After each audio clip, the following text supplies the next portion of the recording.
Assalamu alaikum, bienvenue chers auditeurs dans la partie 2 de l'épisode Péché et Passion. On se retrouve donc pour la seconde partie de l'épisode. Je pensais que t'allais m'arrêter vu que t'étais pas trop d'accord pour que je fasse ça. Enfin bref, juste pour vous rappeler, on va voir du coup dans un instant ce que l'on peut entendre par péché et passion, les causes qui nous poussent à les suivre, les conséquences et la prise de conscience indispensable pour revenir à Allah repentant. Allez, c'est parti, on rentre dans le vif du sujet.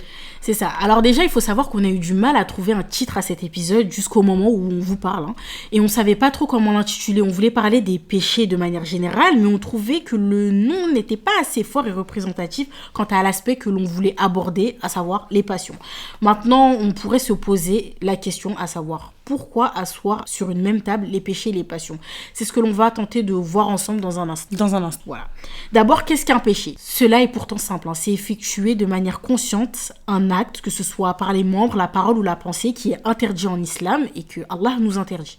En islam, on distingue les péchés mineurs et les péchés majeurs, et ceux qui nous font clairement sortir de l'islam. Mais aujourd'hui, on va se concentrer sur la première et la deuxième catégorie, à savoir les péchés mineurs et les péchés majeurs, étant donné que nous sommes seulement des sœurs qui essayent de s'améliorer. On va éviter de s'aventurer en profondeur sur des sujets qu'on ne maîtrise pas, ni en connaissance, ni en apprentissage. On va éviter. Qu'Allah nous facilite tous dans l'apprentissage de notre religion. Amen. Bon, du coup, revenons à nos moutons. Oui. Quasi tout le monde sait ce que c'est qu'un péché, mais qu'en est-il de la passion ? Bonne question. On va aller faire un petit tour chez le petit Robert, le petit dictionnaire. Et chez le petit Robert, ils définissent la passion comme, j'ouvre les guillemets, un état affectif et intellectuel assez puissant pour dominer la vie mentale. Juste à cette définition, je sais pas vous, mais en tout cas, moi personnellement, ça me fait peur. Définir la passion comme dominant, genre entre guillemets la vie mentale, c'est chaud, tu vois. Ouais. Et en fait, on voit que cette dominance renvoie à une forme d'emprise sur le mental. Et là, je pense directement au témoignage de notre sœur concernant sa passion avec la musique. Vraiment qu'Allah les récompense d'ailleurs, toutes les deux, de nous avoir partagé ces passages sombres de leur vie qui font ce qu'elles sont aujourd'hui. Amen. Et pour respecter le pluralisme du sens des mots, on a été rechercher une autre définition. Celle-ci nous informe qu'une passion renvoie à une forte attirance pour une activité, un objet ou une personne que l'on aime, que l'on trouve important et dans laquelle on investit beaucoup de temps et d'énergie. Et par cette définition que l'on a trouvée représentative à l'image qu'on a de la passion, on voit que l'investissement du temps prend une grande place, ce qui est logique en soi. Plus on aime quelque chose, plus on y accorde du temps et beaucoup de temps, voire trop de temps. En fait, il suffit d'observer ce que l'on fait dans notre journée. Et maintenant, voyons le lien entre le péché et la passion et comment on bascule du côté passionnel. Comme on l'a dit, on connaît quasi tous ce qu'est un péché mineur ou majeur quant à son sens et les exemples de celle-ci. Comme l'alcool en consommation ou commercialisation, la fornication au sens propre du terme, le meurtre, le vol, etc. Et certains d'entre eux ont été banalisés, tout comme les insultes, le mensonge, aussi petits qu'ils soient. La médisance, la musique, les relations hors mariage, la mixité, les intérêts, la fraude, etc. Exactement. En fait, tous ces péchés, on les connaît. Vraiment, il n'y a pas débat. Et on vous invite d'ailleurs à vous renseigner surtout sur les péchés qu'on en effectue et surtout leur gravité. Mais maintenant, là, tout de suite, si on vous parle du travail, de notre carrière professionnelle, de l'argent, des fêtes, de la beauté, du maquillage, de l'art de la peinture, de notre famille, etc. Là, vous allez vous dire, bon, les copines, vous êtes bien mignonnes, mais vous commencez à dévier. Oui, ce qu'on vient de vous énumérer ne sont pas des péchés, évidemment. D'ailleurs, souvenez-vous, dans l'épisode 2, l'épisode du temps, on vous évoquait que le travail, s'occuper de sa famille, etc., que c'était une adoration, que le temps gaspillé, entre guillemets, dedans, était une adoration, mais que selon l'intention que l'on mettait dans ces actions-là, cela changeait la donne. Et bien là, clairement, on y est. Malheureusement, certaines personnes vouent un amour inconditionnel pour leurs enfants, leur famille, l'argent et autres, jusqu'à négliger leur propre personne, mais surtout leur pratique de l'islam, et jusqu'à totalement mettre de côté les règles de notre religion. Et tous ces fameux bienfaits qu'Allah nous a donnés, pour que l'on puisse en jouir, nous les transformons en quelque chose qui nous mène à notre perte et nous amène à en faire des passions, donc à nous mettre dans le péché, alors qu'à la base, ça ne l'est pas. Donc, tout ce dont nous avons comme bien matériel, physique ou moral sont des amanas. Ce sont des dépôts qu'Allah nous a donnés. Rien ne nous appartient, pas même notre propre personne. Allah nous a fait louer tout cela de manière gratuite, mais en contrepartie, en plus de jouir de leur plaisir qu'ils procurent, nous devons en prendre soin selon les moralités et les valeurs de l'islam, car nous serons interrogés sur cela. On devra rendre des comptes, en fait. Et pour vous donner un exemple concret, une mère de famille qui aime inconditionnellement ses enfants pourra parfois faire passer l'amour qu'elle leur porte avant le respect des règles de la religion. Et elle pourra ainsi les autoriser à commettre l'illicite, comme par exemple porter des vêtements à la mode qui ne correspondent pas aux normes religieuses, ou les laisser faire leurs prières hors de leur temps, ou pas du tout même parce qu'ils sont fatigués, ou que bon, c'est pas grave, pour leur âge, ils sont encore jeunes. Et tout cela, en fait, pour ne pas les froisser, ne pas les contredire et ne pas leur imposer des choses. Et il en est de même d'ailleurs pour celui qui se tue au travail, enchaîne plusieurs heures, plusieurs travails ou même des plans, comme on les appelle, pour ramasser des sous à foison et néglige en parallèle sa prière, ses obligations, ses adorations. En fait, finalement, quel est le résultat en fait, de cet investissement, de ce travail acharné, de ce temps sacrifié? Et le résultat est que tu as fait passer ton travail avant ta religion. Tu as dépensé la majeure partie de ton temps dans ta passion envers l'argent. Et comment comptes-tu en fait obtenir la baraka d'Allah après cela? Et tout comme d'ailleurs dans les autres domaines, comme le commerce illicite ou par exemple les relations en mariage, toutes ces choses sont concernées. La question est, est-ce qu'on ressent un vrai regret et des remords face à ces actions? Est-ce qu'on fait ça vraiment pour l'amour de notre Seigneur ou parce qu'on tient à ce travail et à ses enfants? Franchement, c'est très bien, tout ce que tu es en train de dire. C'est... Tout ce que nous sommes en train de dire. Ouais. On a un peu les mêmes pensées. Ouais. Et autre exemple d'ailleurs, par exemple, on va parler par exemple de moi, hein. On va me mettre dans la situation. Je suis quelqu'un de base, par exemple, qui n'est pas dans le délire de sortie, encore moins le soir. Puis une amie à moi va m'inviter un soir à partir à la chicha, par exemple. Voilà. Dès le début, on va dire que je ne suis pas très chaude parce que, bon, comme je vous l'ai dit, ce n'est pas trop mon délire de sortir, encore moins de fumer la chicha, du coup. Mais ma copine, à côté, essaye de me convaincre en disant que, bon, ce n'est pas forcément pour fumer, mais plutôt pour passer du bon temps entre copines, etc. On m'a déjà proposé ça. Ah bon? Ouais, exactement le même. Le même scénario? On m'a dit, ouais, non, t'inquiète et tout, non, juste on se pose et tout. Toi, je sais, tu fumes pas la chicha. Après, voilà. Moi, j'ai dit non. En gros, c'est que je me vois pas aller m'afficher là-bas. C'est pas ma place, tu vois. Exactement. C'est pas une question que je fume ou pas, c'est le cadre. C'est le cadre. Sauf que certaines personnes, malheureusement, se résilient à accepter. Et donc après, arrivé là-bas, on se retrouve face à quoi? Nos amis, sûrement les amis de ses amis, filles, garçons compris, la musique à forte résonance dans la salle, ambiance fumée, etc. Puis ensuite, on va nous proposer, pourquoi, tant que t'es là, pourquoi pas tenter? Oui. Pourquoi pas? Voilà. T'inquiète, je te l'offre. Et nous, quoi? On accepte en se disant, bon, ce n'est qu'une seule fois, pourquoi pas tenter? Maintenant, accélération dans le temps. Je prends goût à la chicha, à force d'y aller, maintenant que j'y ai pris goût, jusqu'à m'en acheter une personnelle. Je prends goût aux sorties, en plus des sorties tardives, dans d'autres types de soirées similaires. Pourquoi pas les soirées en appartement, bon délire, comme on les qualifie. Je prends goût encore plus à la musique. Je vais reproduire dans tous les endroits où je vais aller l'ambiance de cette chicha, à savoir le comité restreint ou pas d'ailleurs, la musique, l'ambiance, la mixité, les rencontres. Pourquoi pas rajouter à tout cela un peu de commérage, de médisance, et plus grave encore, parce que ça peut aller très, très, très loin. Mais regardons d'où nous sommes partis et où nous sommes arrivés. Et cet exemple a beaucoup de ressemblances avec le deuxième témoignage, justement. On part d'un péché, puis on en goûte à d'autres, en fait. Ouais. Et puis on se retrouve piégé dans un amour inconditionnel vers quelque chose de mauvais qui ne l'était peut-être pas de base et qui était insignifiant, à savoir se retrouver avec ses copines pour passer de bons moments ou s'embellir comme le deuxième témoignage. Exactement. Et après, là, quoi. On a pris la chicha en exemple, mais cela est valable. C'est vraiment un exemple, on va dire, qui peut un peu parler à tout le monde, que ça soit soi ou son entourage ou d'autres générations. C'est ça. C'est vraiment un témoignage qui peut, un exemple qui peut parler à tout le monde. Ouais. Mais on aurait pu prendre d'autres exemples, comme d'autres soirées ou types de festivités ou d'autres délits, on va dire, de cette nouvelle génération avec la folie des ballons gonflés au protoxyde d'azote et inhalés, ou les puffs ou snus, tout ce qu'on entend en fait, ou toute autre pratique farfelue qui existe vraiment. Non mais vraiment, en plus au vu de ces exemples ou des situations que vous avez en tête de votre vie actuelle ou ceux que vous avez pu observer, en fait il est important de retenir et de garder à l'esprit que Shaitan n'a pas de domaine d'action en particulier. Aucun. Il est tout terrain. Sans limite, c'est un très grand connaisseur. Il tente les fils d'Adam depuis la création. Sa patience est à rude épreuve. Il va commencer simplement par une analyse, par vous observer, voir à quoi vous êtes attaché, à quoi vous tenez, à quoi vous pouvez vouer un amour inconditionnel. Et là, bim, porte ouverte, c'est parti, let's go. il ne va pas hésiter à vous attaquer sur ce domaine. Tout à fait. Sauf que nous, en fait, on va pas voir cela comme une attaque. On va pas tout de suite repérer la ruse de Shaitan, car tout cela sera enjolivé. Il est très fort. Très, très fort. Bien que Shaitan n'ait pas de pouvoir pratique sur l'homme, il trompe les êtres humains en fournissant une justification plausible à leurs mauvaises actions. Il sème en nous le doute, la curiosité, il l'a même dit de lui-même. Récit transcrit dans la sourate 38, versets 82 et 83. قال فبعزتك لأغوينهم أجمعين إلا عبادك منهم المخلصين. Par ta puissance, je les séduirai assurément tous, sauf tes serviteurs élus parmi eux. En fait, il va commencer par des choses qui sont parfois à la base normales, comme on l'a vu, comme l'argent, notre famille, notre mari, nos enfants, nos amis, notre travail et tout. Et il sera donc difficile en fait de voir que l'on dévie dangereusement. Il faut que l'on se pose et réfléchisse sérieusement à nos actes, la nature de nos actes, la gravité de nos actes pour savoir quelle en est la cause. Et qu'est-ce qui fait que l'on est attaché à cette vie, qu'est-ce qui fait que quand on veut pécher, on se repose tout le temps sur la miséricorde d'Allah sans prendre réellement conscience de la gravité de nos actes, tout en les poursuivant et qu'on ne fait pas les causes pour les stopper net, ne serait-ce que demander pardon tous les jours en fait de nos péchés qu'on a commis. Ouais. Et comme on l'a vu, une passion qui n'est pas un péché de base peut nous mener à un péché obligatoirement, inconsciemment ou non.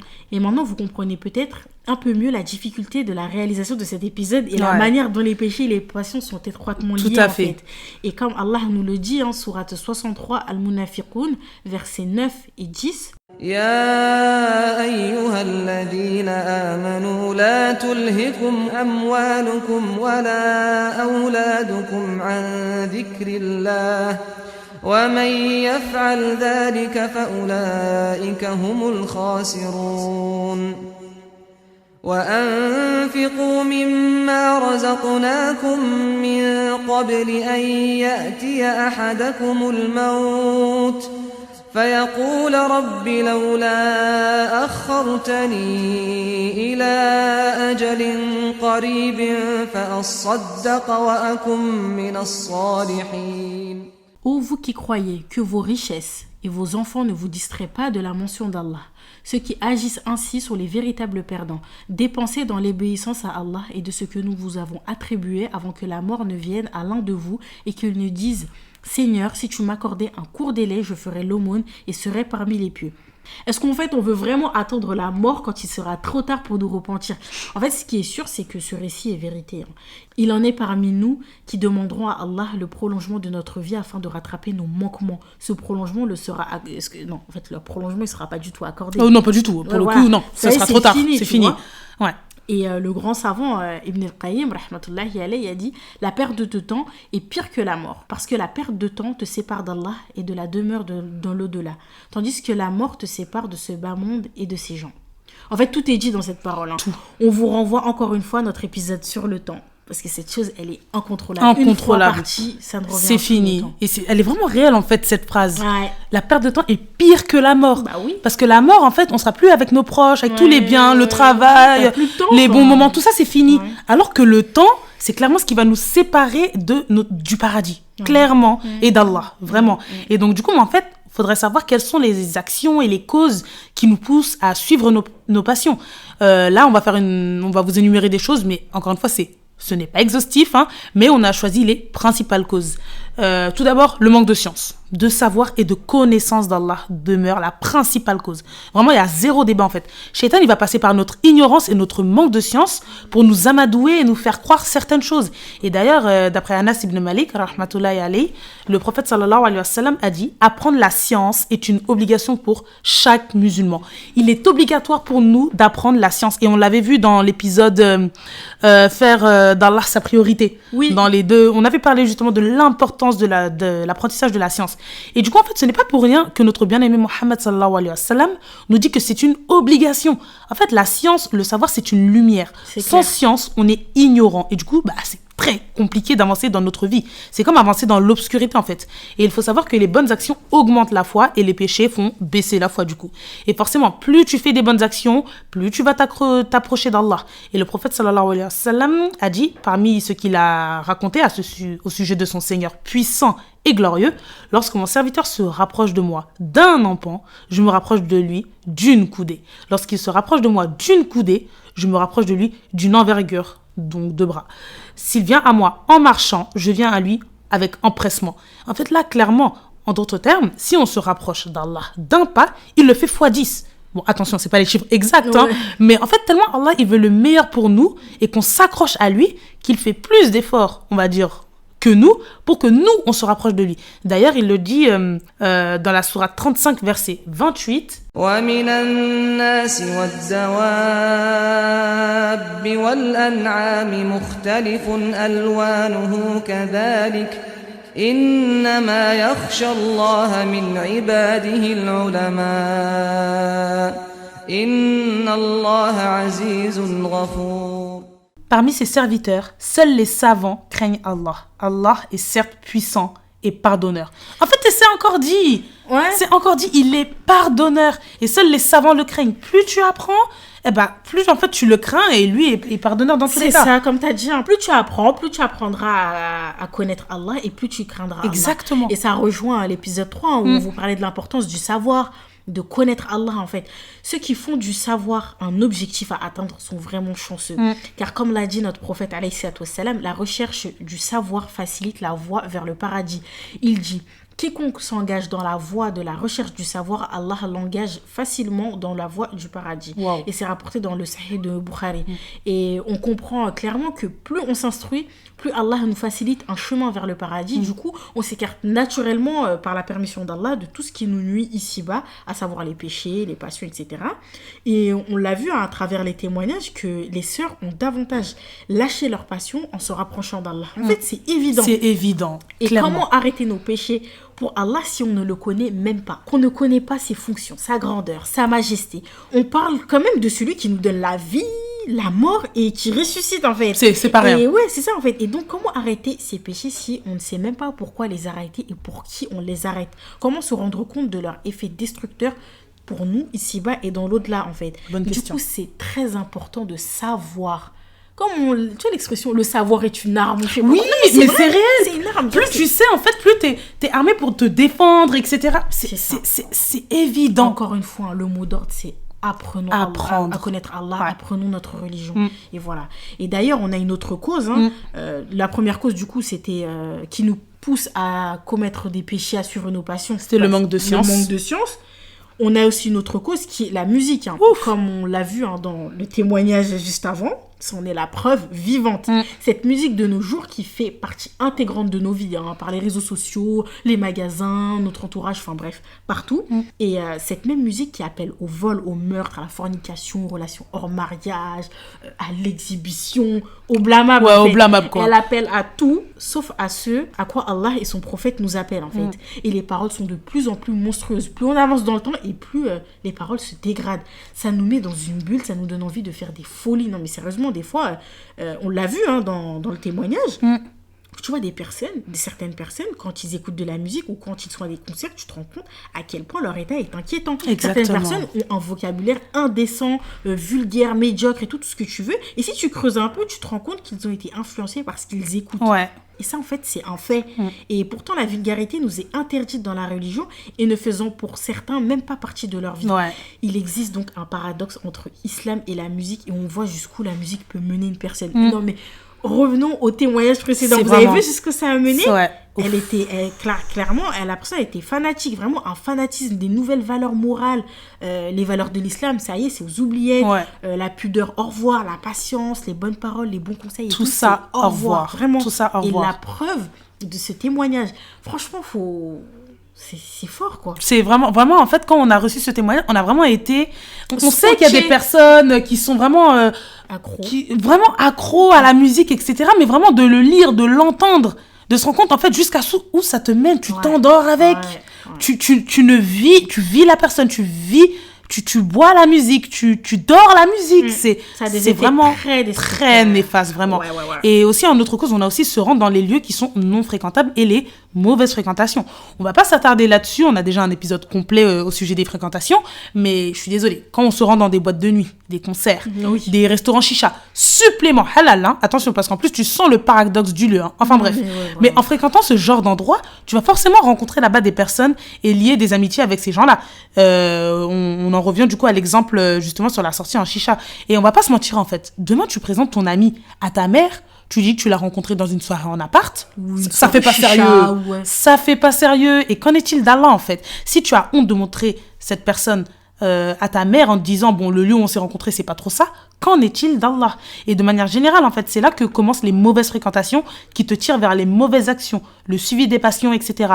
D'autres, tu vas les rencontrer à un concert et vous allez devenir amis car vous êtes fan du même artiste. Donc en fait, la seule chose qui vous lie, c'est l'amour commun envers cet artiste. Certes, il y aura d'autres choses qui vont se développer plus tard, mais la base de la relation, c'est cet amour commun envers cet artiste. Donc en fait, si tu ne veux pas tomber dans ce cercle vicieux, évitons ce genre d'endroit. On a déjà évoqué dans l'épisode des fréquentations, comme vous l'a dit, l'importance et l'impact des fréquentations, du coup qu'elles soient bonnes ou mauvaises. Mais en fait, ça va, et tout ce cercle va créer des besoins futiles D'ailleurs, et on avait néfastes. un témoignage du coup sur l'impact des mauvaises fréquentations. Oui, Sur la personne, tout à fait. On avait aussi un témoignage dessus. Très très pertinent. Autre cause, encore une fois, la surexposition sur les réseaux sociaux. La course au like, au partage, à la reconnaissance, aux compliments, etc. En fait, c'est une satisfaction qui est malheureusement, ou heureusement d'ailleurs, éphémère. La reconnaissance et la recherche d'approbation des autres sont des passions, c'est réel.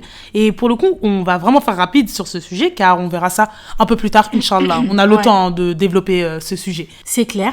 Et on a aussi la dépense de notre temps dans plein de futilités, mais aussi celui que l'on passe sur les réseaux sociaux à scruter la vie des autres.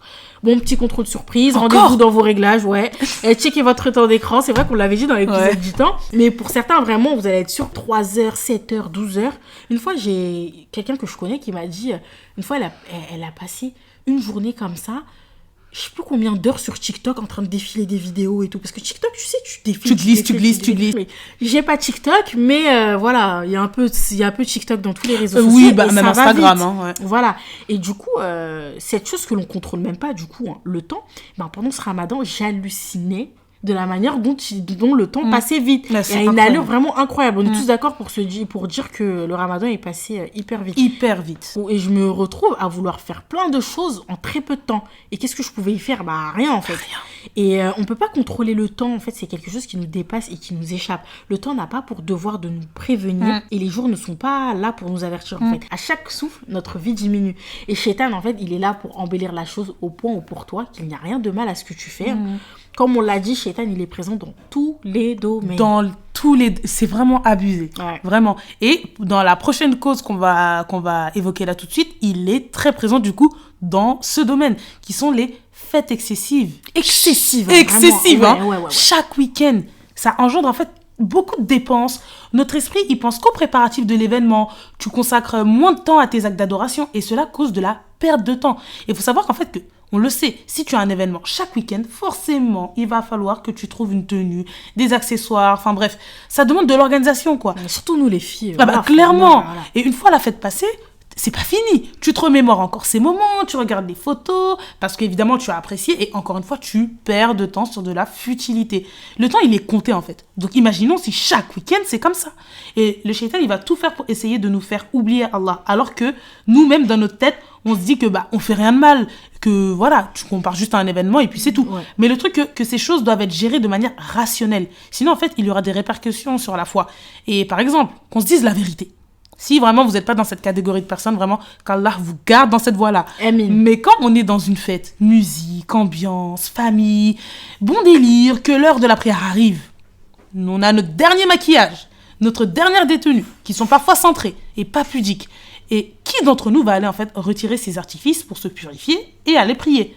Qui dans ce genre d'ambiance est déterminé à aller faire sa prière à l'heure en laissant toutes les distractions de cette grande pièce? Qui arrivera en fait à être concentré et à vouer un amour inconditionnel à Allah? Franchement, c'est mieux, on s'arrête là pour la mise en situation parce que vraiment, honte à nous. Non, franchement, honte à nous. Ouais, non, mais vraiment, en plus, certains péchés nous mènent vers la malédiction d'Allah. Je vais parler French. Les extensions de cheveux naturels ou synthétiques, les ongles, les cils, les injections, etc. Les facettes. Et les facettes. Non, mais tellement de... Oh là là. Et justement, l'un des témoignages parle de ça, des faux cheveux, justement. Et on a Asma, radiallahu anha, qui rapporte qu'une femme qui a interrogé le prophète, alayhi salatu wassalam, en ces termes, Ô messager d'Allah, ma fille a perdu ses cheveux des suites de la rougeole. Or, elle vient de se marier. Puis-je faire porter de faux cheveux ? Elle a demandé ça. Et le prophète alayhi salatu wassalam a répondu, on est vraiment désolé si vous entendez des casseroles et tout. C'est le live, la beauté c'est du les aléas direct. du métier, on pouvait pas couper. La beauté du direct. C'est pas grave. Continue ce que tu racontais. Du coup, le prophète alayhi salatu wassalam a répondu Allah maudit celle qui porte de faux cheveux et celle qui les pose. Et c'est rapporté par Bukhari et Muslim. Et nous, on persiste à vouloir trouver par X et Y preuve que la gravité est minimisée, etc. et tout. Alors que dans ce hadith, face à une fille qui était atteinte d'une maladie causant la perte de ses cheveux, donc en aucun cas, en fait, pour changer de style ou je sais pas quoi, Allah, il a interdit cela. Elle était malade, Allah, il lui a interdit cela. Et comment on peut s'adonner à la pratique de ces actes et de s'éloigner volontairement de la miséricorde d'Allah alors qu'on entre au paradis que par sa miséricorde. Et forcément, tout cela a des conséquences sur notre foi et nos actes et tout. Et c'est pas sorcier. C'est pas sorcier. Malheureusement, on a beaucoup de sœurs de la communauté qui travaillent dans ça, qui ouvrent des commerces en proposant ce genre de prestations et tout. Et franchement, ça m'attriste beaucoup. Et je pense qu'elles ne s'en rendent pas compte. Et du coup, ça engendre énormément de choses sur leur foi. Et voilà. De toute façon, on en reparlera bientôt de ce sujet. Et quand tu portes des faux ongles, tu sais que l'eau ne passe pas pour les ablutions. Donc forcément, tu ne voudras pas prier parce que tu vas te dire, bon, allez, ça sert à rien que je fasse ma salade. Elle va pas être acceptée vu que mes ablutions ne passent pas et tout ça. Et tout ça à cause de quoi ? Parce qu'en fait, tu t'es accroché à tes passions. Tout à donc fait. tu te prives de la salade. La première chose sur laquelle on sera jugé, en fait, tu te prives de ça pour tes passions mondaines. Et si ce n'est pas déjà fait, allez écouter l'épisode 4 sur l'importance de la salade. Et d'ailleurs, moi-même, je me reconnais dans ça, parce que j'ai fait partie de ces personnes-là. Et Allah nous dit, sourate 19, verset 59, فخلف من بعدهم خلف أضاعوا الصلاة واتبعوا الشهوات فسوف يلقون غيا. Puis leur succédèrent des générations qui délaissèrent la prière et suivirent leur passion. Ils se trouveront en perdition. Quand j'ai appris à connaître Allah, la religion et tout, et que j'y repensais à tout ce que je faisais, me couvrir de la malédiction d'Allah, clairement, en portant des faux cheveux, tout ça, je me suis dit, ah ouais, mais moi j'étais complètement folle. Comment est-ce que j'ai pu faire ça, me couvrir de la malédiction, de m'écarter volontairement de la miséricorde ? Et c'est là que je me suis clairement dit que c'est tellement important d'apprendre. Si tu n'apprends pas, tu ne pourras pas évoluer. Exactement. Enfin bref, encore une fois, il ne faut pas qu'on oublie que le jour des comptes est vérité. Ce jour viendra et chaque âme devra rendre des comptes sur ce qu'elle a fait. Et ayez toujours en tête qu'on sera questionné sur nos actes, sur toutes nos actions. Et ce jour-là, en fait, il n'y aura pas d'avocat pour plaider notre cause. C'est pas le tribunal de Bobigny, Créteil ou je sais pas quoi. Mais vraiment. On sera seul face à nos actes. Ouais. Non, mais sincèrement. Non, mais clairement. Et en fait, je pense que déjà, pour qu'on puisse bien percuter, il faut qu'on pense aux conséquences justement du suivi de ces passions. Évidemment, en fait, quand on suit nos passions, nos péchés, il y aura forcément des conséquences. Que ce soit maintenant ou dans l'au-delà. Débutons avec une parole de Ibn al-Qayyim, rahmatullahi alayhi, qui a dit « Une part de la punition pour un péché est en raison du fait qu'il mène vers un autre péché, puis un autre, et ainsi de suite, jusqu'à ce qu'il détruise complètement la personne si elle ne se repent pas. » Là, on est dans le témoignage. Oui, le témoignage. Le témoignage numéro 2. Ouais. Clairement, on est en plein dedans. Et d'ailleurs, il souligne un point important et tellement véridique. Un péché mène à un autre, ainsi de suite. Et on peut observer en fait cela encore une fois dans le témoignage. On est rapidement enfermé dans une sorte de cercle vicieux. Et c'est terrible parce que, en plus d'avoir du mal à arrêter déjà ce péché, d'avoir du mal à sortir de cette passion, il y a d'autres péchés qui s'ajoutent à la mise et alourdissent la balance. Bonjour les dégâts en fait. Comment on fait pour s'en sortir en fait de cette spirale infernale maintenant qu'on est en plein dedans ? Ouais. C'est compliqué. Mais c'est ça. Et puis d'ailleurs, où nous mènent ces passions à s'éloigner, voire à délaisser des actes d'adoration, la prière devient une lourde obligation. Parce qu'en fait, ces mêmes pieds, tu sais, que tu vas ramener, je sais pas, en boîte de nuit, dans les concerts, enfin, dans tous les endroits qui sont pas licites, tu sais, ces mêmes pieds qui vont vouloir se tenir debout pour la prière et tout. Ouais. Ça va être dur, en fait. Ça va être compliqué. Non, mais en vrai, c'est normal. C'est comme mélanger l'eau et l'huile. Oui, c'est ça, c'est compliqué, c'est dur. Et l'évocation d'Allah ne nous traverse plus l'esprit. Les actes qui nous rapprochent d'Allah nous sont inconnus. Et on parle même pas des actes surérogatoires. Ah oui, là, on en est Faut loin, même pas en clairement. rajouter. Non, Ouais, mais vraiment. Et un pieux prédécesseur a dit, la bonne action engendre une lumière dans le cœur, une force du corps, un éclat sur le visage, une multiplication des biens et un amour dans le cœur des hommes. Quant à la mauvaise action, elle engendre ténèbres dans le cœur, noirceur sur le visage, faiblesse du corps, diminution des biens et haine dans le cœur des hommes. C'est réel, c'est réel. Et on verra en fait que ça peut mener vraiment plus loin. Ça peut te mener à inciter les autres à commettre le blâmable, alors que peut-être même toi, tu ne le commets pas. Et je vais donner un exemple que j'ai observé dans notre quotidien, sur les réseaux sociaux en particulier. Attention, on n'est pas là pour dire que c'est haram ou pas, autorisé ou pas, ou divergence ou pas, juste pour que vous puissiez mener une réflexion dessus. En fait, j'ai remarqué que beaucoup de femmes de notre communauté se lancent dans l'entrepreneuriat et lancent ainsi leur propre commerce, machallah, vraiment, qu'Allah les facilite et les préserve dans tous leurs projets. Et puis, j'ai vu en fait qu'un bon nombre d'entre elles portaient le voile islamique du coup. Mais, à contrario, exposaient des sœurs sur leur site internet, par exemple, ou leurs réseaux sociaux, en guise de mannequin, par exemple, pour une tenue ou un modèle maquillage, mais du coup, qui ne portaient pas, du coup, le voile, exposaient leur atout aux yeux de tous, quoi. Et après, là, je me suis posé des questions.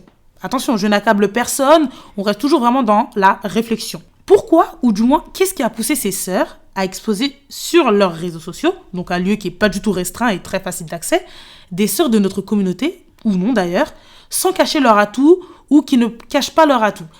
Je ne vais pas aller sur l'exposition tout court sur les réseaux sociaux, encore une fois, ce n'est pas le sujet. Mais pourquoi ? Et l'hypothèse générale est clairement ce qui est revenu, le suivi des passions. La passion de l'argent, du succès ou de la reconnaissance est sûrement la cause de cela, et par conséquent qu'elles considèrent que en fait, chacun sa vie et que chacun est maître de sa vie et ses choix. Et elles effectuent ces sacrifices pour viser plusieurs communautés, plusieurs types de personnes ou catégories de personnes, afin de s'adapter à un maximum de personnes par leur commerce. Là, par exemple, j'ai donné l'exemple des sœurs voilées ayant des commerces, car physiquement, je sais qu'on va dire qu'elles appartiennent à la communauté, mais cela vaut pour toutes les sœurs qui sont, du coup, musulmanes. Et là, en fait, je me suis dit qu'étant des personnes qui respectent l'obligation du voile, des personnes qui connaissent, du coup, les bienfaits de le porter et, du coup, les méfaits en conséquence de ne pas respecter cette obligation, pourquoi augmenter les conséquences néfastes pour une sœur qui ne le porte pas ? Est-ce qu'on souhaite pas en fait pour notre prochain ce que l'on souhaite pour nous-mêmes ? Et d'ailleurs, Omar ibn Abdelaziz a dit « Ne sois pas comme celui qui suit la vérité tant que celle-ci s'accorde avec sa passion et qui contrevient à la vérité quand cette dernière ne s'accorde plus avec cette même passion. Car si tu te comportes ainsi, alors tu ne seras pas récompensé pour la vérité que tu auras suivie. En revanche, tu seras puni pour t'y être opposé. » Et direct, en fait, j'ai pensé, et puis d'ailleurs, à chaque fois que j'y pense, au hadith d'Anas ibn Malik, rahmatullahi alayhi, qui a dit que le prophète sallallahu alayhi wa sallam a dit « Aucun de vous ne sera croyant jusqu'à ce qu'il aime pour son frère ce qu'il aime pour lui-même. » Et c'est rapporté par Bukhari et Muslim. Et mais c'est réel. Ouais, c'est vrai. C'est réel. Et tu sais que là, ça me fait directement penser pour ceux qui ont vu le film de James Salam, voilà, on connaît James et tout son parcours religieux, etc. Masha'Allah, qu'Allah la préserve. Amin. Elle a fait son film et il a été très très très bien fait. Elle savait qu'il allait avoir une grande audience et tout.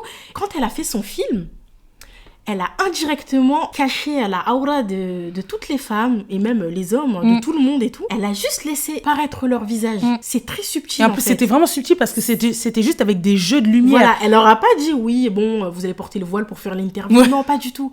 Elle a subtilement caché ça, c'est-à-dire que même si demain les personnes qui étaient présentes dans l'interview portent le voile, etc., il n'y aura pas besoin de supprimer le film et tout. Enfin, même pas que ça. C'est-à-dire que tout, je sais pas, peut-être il y a des hommes et tout qui ont regardé le film, et elles ne prendront pas de péché pour ça. Exactement. C'est je vraiment pense ça. pas Non, vraiment la réalisation de ce film, elle a été vraiment magnifique et Vraiment top. c'est représentatif aussi avec l'exemple qu'on vient de donner avec les commerces parce que c'est quand même, on va dire, une œuvre de sa part. Et elle a fait ça tellement subtilement. C'est ça, pour convenir du coup aux règles de sa religion. Et c'est vraiment magnifique. Et parfois même, on va plus loin en fait. On en voit certaines avoir des prix par exemple exorbitants pour leur commerce ou l'exercice de leur profession, franchir des limites que l'islam n'approuve pas et se retrouvent à en avoir en fait rien à faire d'être associé à ces principes-là sous prétexte que notre société a évolué. Mais en fait, regardons jusqu'où on va, subhanallah, en fait. Et dans les cas les plus extrêmes, ça peut même nous conduire à l'égarement, qu'Allah nous en préserve. Et même sans s'en rendre compte, sortir de la religion d'Allah, car nos principes de vie, nos valeurs, notre état d'esprit, notre manière de penser ne seront plus du tout alignés avec celles de l'islam. C'est vrai. Et c'est très très triste. Ouais, c'est ça. Vraiment. C'est-à-dire que Dans la norme, ce que l'on veut pour nous, on le veut pour notre sœur en islam. Si je ne veux pas céder au péché de m'exposer devant des personnes non autorisées, alors je ne vais pas t'inciter à le faire en me disant que bon, elle s'en fout, bon, tranquille, de toute façon, c'est chacun sa tombe. Oui, tout. Non, oui, je vais non. vraiment vouloir le meilleur pour toi. Eh bien, c'est pareil pour tout aspect de notre religion, surtout les péchés, car c'est un domaine important. Et malheureusement, on arrive beaucoup trop souvent à repousser nos limites et hop, aux oubliettes pour notre commerce et tout, et pour le temps d'une soirée ou toute autre excuse non valable pour pratiquer un péché. Et on revient aux passions. Faisons les liens. La reconnaissance, l'argent, la renommée, l'exposition de soi, etc. Et en vrai, c'est tellement triste. C'est triste. Et vraiment qu'Allah nous facilite dans l'entrepreneuriat de nos commerces, mais selon les règles d'Allah et en ayant la confiance en Allah que ce qu'on entreprend aura le succès qu'il mérite sans passer par ces sacrifices qui coûtent cher à notre vie et peut nous coûter la chose la plus chère, du coup, qui est notre place au paradis.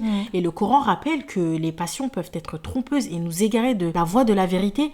Et c'est dans la sourate 30, verset 29. بل اتبع الذين ظلموا أهواءهم بغير علم فمن يهدي من أضل الله وما لهم من ناصرين. Leurs passions les ont égarés et ils ne peuvent trouver leur chemin. L'imam Ibn al-Qayyim, rahmatullahi alayhi, a expliqué que suivre nos passions peut nous éloigner de la vérité en fait. Il a dit: le cœur de l'homme est une mer agitée par des passions. Celui qui le suit sans discernement risque de s'y noyer.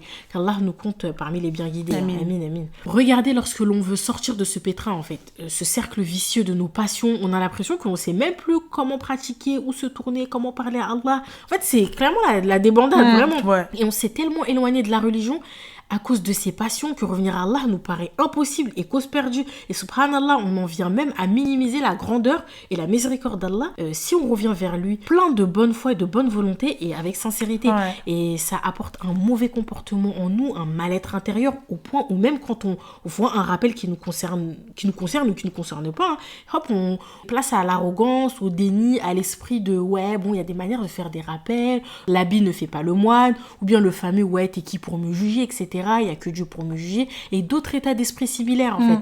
Et ce ne sont que des exemples, mais qui sont malheureusement fréquents, et ça résulte d'un mal-être intérieur et de la dureté de notre cœur. Et du coup, quand on entend un rappel, qu'il soit bienveillant ou non, on a tendance à mal le prendre, et c'est malheureusement l'image de l'état de notre cœur en fait. Le grand savant, Cheikh Al-Utaymin, rahmatullahi alayhi, nous a d'ailleurs dit: si tu vois que ton cœur est insouciant devant les péchés, alors sache qu'il est malade, car le cœur sain ne peut pas agréer la maladie, et la maladie des cœurs et le péché. Wow. Donc, autre conséquence, la perte de temps. Vraiment, ce n'est pas pour rien que ce sujet fut le premier de nos thèmes abordés, car tout est question de lui, tout est question de temps, tout tourne autour du temps. Et la phrase que l'on connaît tous, le temps c'est de l'argent, c'est réel. Sauf que nous, notre argent, c'est la récompense d'Allah, c'est le firdaus, c'est Al-Jannah, le paradis, la vie éternelle. Et plus tu perds de temps dans les futilités, plus tu perds des chances en fait d'accéder au paradis. Et n'oublions pas en fait, opération firdaus, on est là, on veut le paradis. On veut tous œuvrer pour atteindre ce degré du paradis. Et dernière conséquence que l'on va évoquer et qui nous tient à cœur, c'est le fait qu'en fait, à cause des réseaux sociaux, on se permet de commenter tout, donner notre avis sur tout, faire les derniers enseignants de sciences islamiques, du fait que maintenant tout est exposé, y compris les péchés. On se permet en fait de minimiser et d'empirer entre guillemets certains péchés face à d'autres. Et ça, c'est clairement la spécialité des réseaux sociaux. La mode, c'est que par exemple, l'exposition avec ou sans pudeur d'une femme est pire qu'une relation hors mariage du point de vue d'un homme. Et c'est clairement en fait la mode. On se met à blâmer des péchés dont nous avons une facilité à ne pas faire en fait. Déjà, à partir du moment où on s'occupe de soi-même, on n'a pas le temps de blâmer une personne qui est dans tel ou tel péché. Attention, on parle vraiment de blâmer une personne et pas le péché. Mais en fait, notre cas devrait être notre seule préoccupation. On doit tous sans exception se mettre en tête que Shaitan va adapter ses insufflations et influences selon nos personnes. On n'a pas tous les mêmes péchés et les mêmes facilités à ne pas faire certains péché en particulier. Par exemple, ça se trouve que Khadija a aucun mal à écouter de musique, à ne pas écouter de musique, pardon, et elle va pas venir commencer à me blâmer, moi qui ai du mal à m'en séparer, sous prétexte que c'est facile, alors que par exemple, elle a du mal à arrêter de s'habiller de manière non pudique en extérieur. Je sais pas si vous voyez où je veux en venir, mais en fait, on a tous nos faiblesses. Et évidemment, les péchés et les passions auxquels nous sommes attachés vont dépendre de nos faiblesses. Et on l'a dit, Shaitan est tout terrain, aucun domaine d'action, tout moyen. C'est ça qui vraiment se met dans la tête. Ouais. Et notre modèle, le prophète alayhi salatu wassalam, nous a dit Prenez garde aux péchés mineurs car ils s'accumulent jusqu'à anéantir leurs auteurs. On va pas vous parler encore des témoignages. Hein. Oui, on est en plein Donc, dedans. à cause de ce sentiment en fait de fierté, de supériorité, en faisant des classements imaginaires de nos péchés avec ceux d'autrui, où en fait on va se voir minimiser les péchés des autres en se disant que personne n'est bien placé pour parler. Ouais. En fait, un péché, ça reste un péché. C'est ça ça qu'il faut se dire. Et comme l'a dit Al-Hassan al-Basri, radiallahu anhu, nous rions alors qu'il se peut qu'Allah ait vu un de nos actes et qu'il ait dit « Je n'accepterai rien de vous ». Ça fait peur. Ça fait peur. Vraiment, arrêtons-nous 2 minutes. Genre, en fait, il faut Franchement. qu'on se concentre sur nous, sur notre sort et nos chances d'aller en enfer. En fait, il faut arrêter de minimiser tel ou tel péché. Un péché, ça reste un péché. Et n'oublions pas que cette vie est éphémère. Comme Allah subhanahu wa ta'ala nous le dit dans la sourate 29, verset 64. وما هذه الحياة الدنيا إلا لهو ولعب وإن الدار الآخرة لهي الحيوان لو كانوا يعلمون. Cette vie d'ici-bas n'est pas qu'un amusement et jeu. La demeure de l'au-delà est assurément la vraie vie. S'ils savaient. Vraiment, s'ils savaient. Regardez ce qu'on nous dit, en fait. En fait, nous ne sommes que des ignorants face à la gravité de nos actes. Et si seulement on savait tout ça. Genre vraiment, subhanallah. Ayant en tête constamment le discours de Shaitan aux gens de l'enfer, il est rapporté dans la sourate Ibrahim, verset 22. وقال الشيطان لما قضي الأمر إن الله وعدكم وعد الحق ووعدتكم فأخلفتكم وما كان لي عليكم من سلطان إلا أن دعوتكم فاستجبتم لي فلا تلوموني ولوموا أنفسكم ما أنا بمصرخكم وما أنتم بمصرخي إني كفرت بما أشركتمون من قبل إن الظالمين لهم عذاب أليم. Et quand tout sera accompli, Satan dira « Allah vous a fait une promesse véridique, tandis que moi je vous ai fait une promesse que je n'ai pas tenue. Je n'avais aucun pouvoir sur vous, je vous ai seulement appelé et vous m'avez répondu. Ne me faites donc pas de reproches, mais faites-en plutôt à vous-même. Je ne vous suis d'aucun secours, pas plus que vous ne l'êtes pour moi. Je vous renie pour m'avoir jadis associé à Allah. Les transgresseurs subiront un châtiment douloureux. » Donc c'est français, vraiment. Là, français. Il n'y a pas plus français là. Shaitan va clairement se désavouer de ces gens-là, qu'Allah nous préserve de faire partie de ces gens-là d'ailleurs. Amin. Et au moment où Allah aura jugé les autres créatures et introduit les uns au paradis et les autres en enfer, en nous disant que d'un côté Allah nous avait pourtant promis le salut par l'intermédiaire de tous ses messagers, alors que de l'autre côté Shaitan leur avait fait des promesses sans leur montrer de preuves. Ouais. Alors là ça va être chaud. Ça va être très très chaud. Ouais. Et du coup on va conclure cette partie du coup les conséquences des péchés par une parole de Cheikh Al-Albani qui a de quoi nous inquiéter et de nous permettre de nous réformer au plus vite. Il a dit: sache que si tu fais des péchés et qu'il ne t'arrive rien comme mal, Allah ne te veut aucun bien.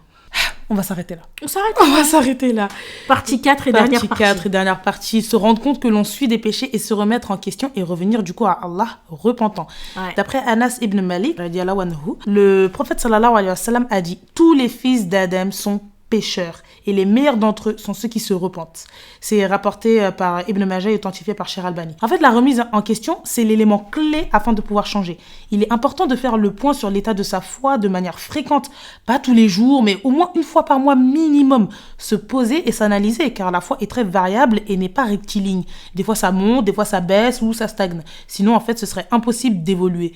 Et il est indispensable d'accepter et de reconnaître nos péchés et surtout de ne pas les minimiser, comme on l'a dit plus tôt. Et après, une fois qu'on aura reconnu notre péché, il faut demander à Allah son pardon et se repentir sincèrement, comme il le dit dans la sourate 39, verset 53. قل يا عبادي الذين أسرفوا على أنفسهم لا تقنطوا من رحمة الله إن الله يغفر الذنوب جميعا إنه هو الغفور الرحيم. Dis, ô mes serviteurs qui avez commis des excès à votre propre détriment, ne désespérez pas de la miséricorde d'Allah, car Allah pardonne tous les péchés. Il est le pardonneur, le très miséricordieux. En fait, Allah subhanahu wa ta'ala, il aime quand on lui demande pardon. Il aime quand on revient vers lui repentant. Il nous donne tous les jours le moyen de nous repentir et il faut juste qu'en fait, on saisisse l'occasion avant qu'il ne soit trop tard. Se repentir est une forme de matérialisation du tawhid, de l'unicité de la croyance en Allah, de reconnaître qu'Allah est la seule divinité capable de tout, le seul qui a une puissance qui est inégalable. Et donc en fait, il faut apprendre à éduquer son âme, savoir que la vie est un combat et que rien n'est facile dans cette vie. Il faut se battre chaque jour contre son âme qui veut des fois suivre du coup ses passions. Comme Cheikh Ibn Baz l'a dit, lutte contre ton âme jusqu'à ce qu'elle se redresse. Le jihad al-nafs, le combat contre son nafs, est le plus dur combat de cette vie. Comme il nous l'a dit d'ailleurs dans la sourate Al-Balad, verset 4.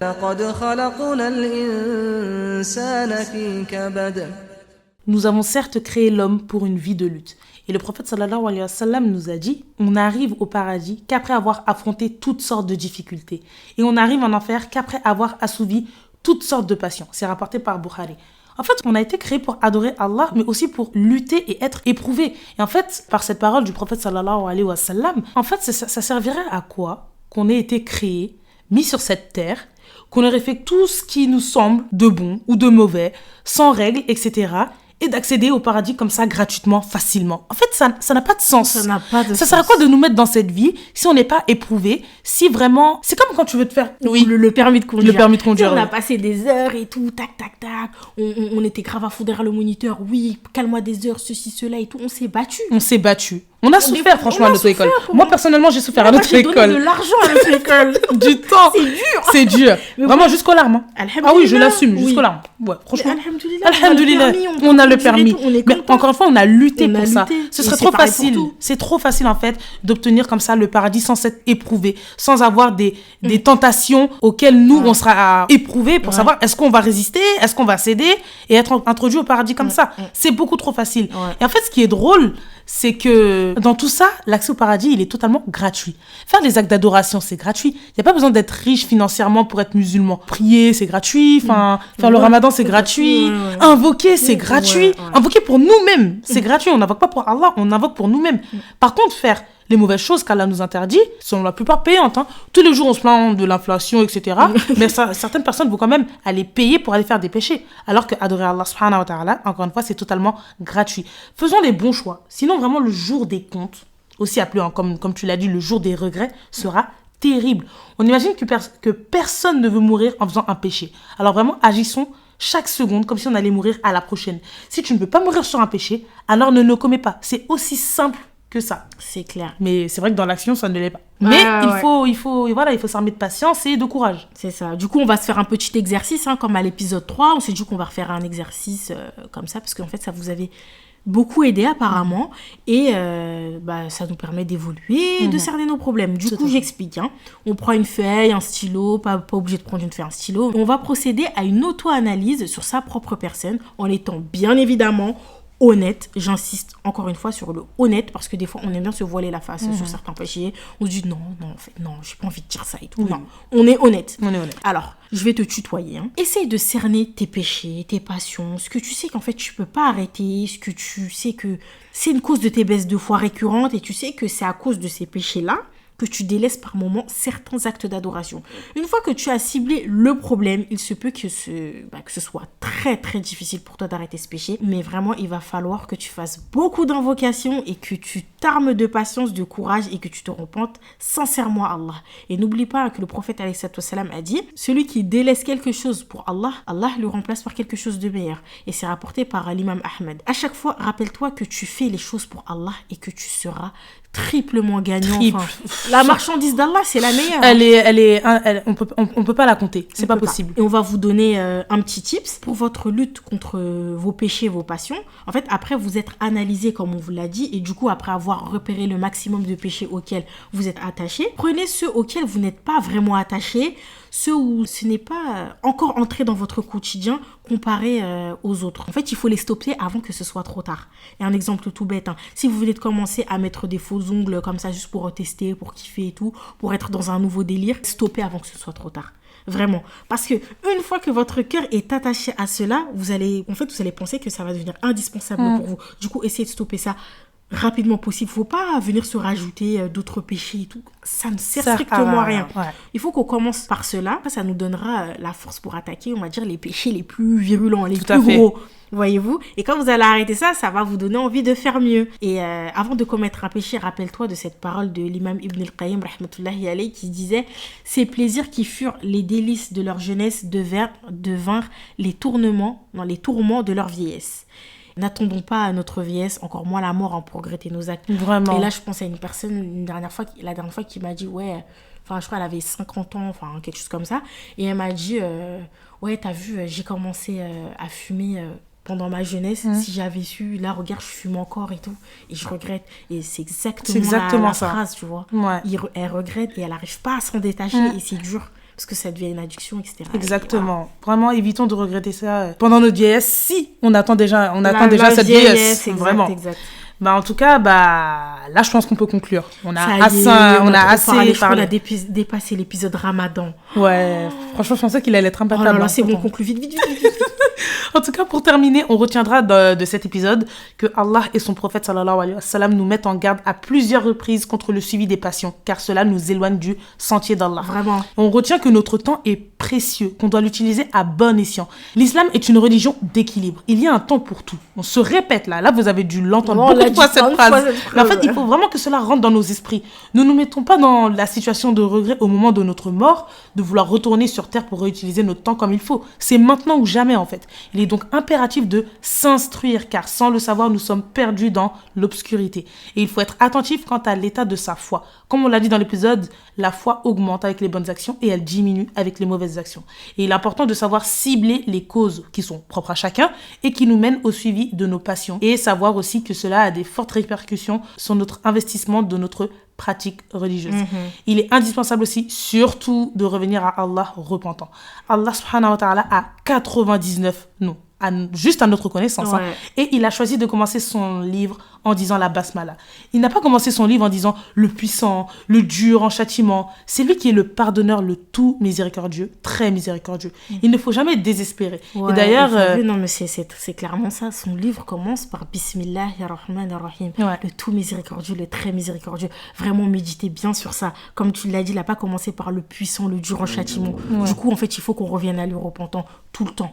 Comme on l'a expliqué dans cet épisode, nous sommes tous conscients que c'est difficile, mais avec la volonté, la détermination, les causes et surtout les invocations, tout est possible. Ayons confiance en nous et en ce que Allah peut faire de notre personne. Et les témoignages qu'on vous a partagés en sont le parfait exemple. Tout est possible. On peut passer vraiment du tout au rien. Rien n'est impossible. C'est ça. Et là, c'est bon. Je pense qu'on va bientôt terminer. Hein. On va terminer d'ailleurs. Allez, avec une petite phrase qu'on a vue sur les réseaux sociaux qui disait « Ne vous laissez pas envoûter par cette dunya et sa beauté illusoire. Rappelez-vous chaque jour sa réalité et la nature de son existence. Rappelez-vous que ce bas monde est voué à disparaître. » Le petit verset de fin qu'on dit en « Kullu man alayha fan » à la fin de l'épisode. Tout à fait. Que ce ne sont que quelques respirations à quelques endroits limités à un certain temps.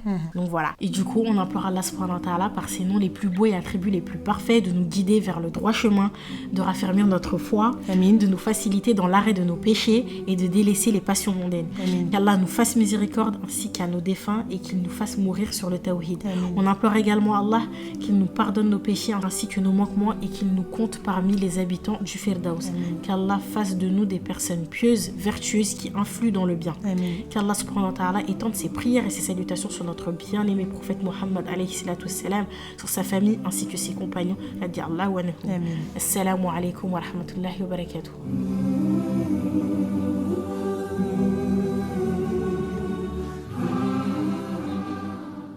كل من عليها فان ويبقى وجه ربك ذو الجلال والإكرام فبأي آلاء ربكما تكذبان